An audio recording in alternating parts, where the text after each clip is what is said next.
Hey, ladies and gentlemen, this is Carmine Sabia for Explain America, and we have some sad news to report today on Dan Bongino. Before we get started, please make sure you like, comment, share, and subscribe. Those little things really help us out, and they help our channel continue to grow. I want to start by saying all love and prayers to Dan Bongino and his family. I absolutely love Dan, and I think he's a great man and a great patriot. And he came to work the next day after this happened. So Dan announced on his show that his mom died unexpectedly the night before. She fell down some stairs and unfortunately she didn't make it. She died on the anniversary of my mom's death, 7 year anniversary of my mom's death. And Dan tells a very interesting story in his video that I want you to hear. I have a similar story, and when am I ever going to get the chance to tell it again? I want to tell it to you guys now. And I emailed Dan this morning. I just found out about this. I emailed Dan this morning to offer my condolences, and I told him the story. And I mean, Dan's just a great guy, and I want you guys to keep his family in your prayers. I know what he's going through, and so my similar story is that the day my mom died, and for people that don't believe in God, like Dan says in his video, if you don't believe in God, you don't believe in the afterlife, if you don't believe in heaven, I'm not judging you. I'm just telling you my story. Dan says the same exact thing pretty much in his video. Nobody's judging you. This is just our stories. But his story touched me so much because I have a similar story. The morning my mom died, I was awakened probably, I don't know, it was real early in the morning. And I could hear her voice as plain as you hear my voice right now. I swear to you. She's in the hospital at this point. She's basically in a coma. And I hear her say, I might have to go today. And I jumped out of bed, my heart racing. I look around my room to see, like, where is she? She's not there. I'm like, okay, I was dreaming. Well, later that day, she passed. That night, the night she passed, I wake up in the middle of the night, all the lights, all the electricity in my house is off, and something in my mind compelled me to say, come on, Mom.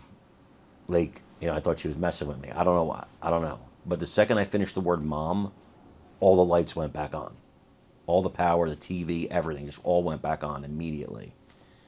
And, all those things might seem like coincidences to some people. But to me, to Dan, to people like us, we know that they're in heaven and we know that they're still with us.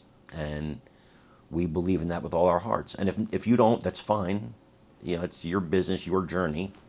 But we do. I want you to hear Dan's message. It's really touching. And I really, really, if you are a praying person, I want you to pray for Dan and his family. And that God grant them the peace and the strength and the comfort and the serenity at this time to get them through what I'm telling you is a very, very tough situation. For those of you that have never lost a parent, God bless. That's fantastic. For those of you that have, you know what I'm talking about. So please remember to like, comment, share, and subscribe. As always, I'm Carmine Sabia for Explain America. We love you guys. God bless you. Take care, everybody. Folks, I'm going to end the show early today. I'm going to tell you what happened last night because I'm having a bit of a rough time, as you can tell. I'm going to try to get through this, all right? So, my mom died last night.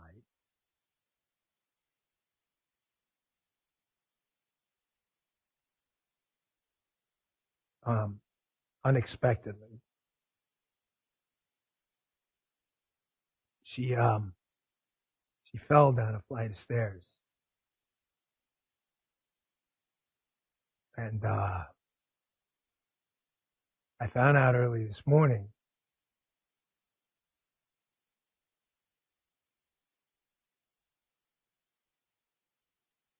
Just give me a sec.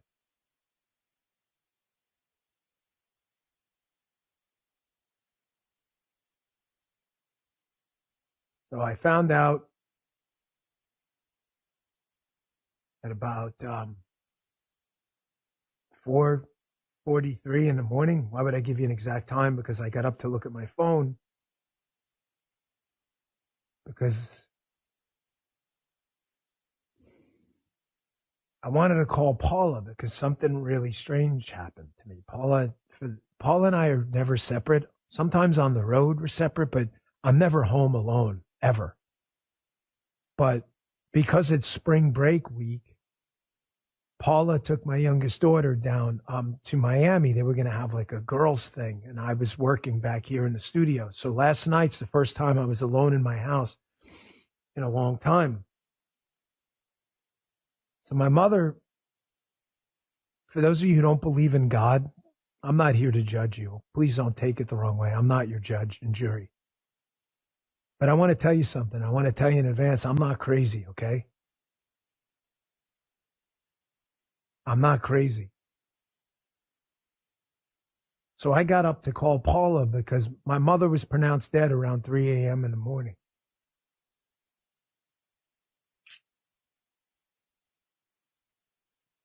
Just be patient with me, please.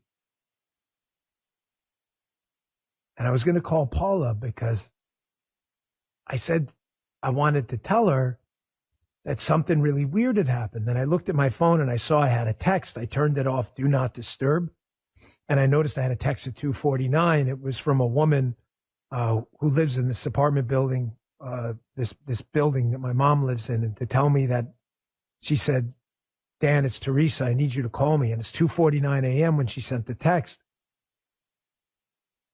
But I was going to call Paula to tell her about this weird experience I'd had at 3 a.m. So at 3 a.m. in the morning, someone grabbed me, like hugged me, like a mom. Folks, I'm telling you, I'm not crazy. I had gotten up. As I always talk about, I'm not the greatest sleeper in the world. So I go to sleep early, like 8 o'clock. So I typically wake up around 3, and it's hard for me to go back to sleep. Usually takes about an hour. So it's 3 o'clock and I got up and I was really dehydrated. So I went to the kitchen. Again, I'm by myself. It's just the dog there. And I went to go get some water. So I'm up. I'm not in some dream state. I don't sleepwalk. And I had propped a pillow, 2 pillows up behind my head, and I was just breathing to try to relax and go back to sleep. And I turned over this way and someone grabbed me. It was real. I'm telling you, it was real. I actually jumped up. I know it sounds crazy, but I was looking for my gun.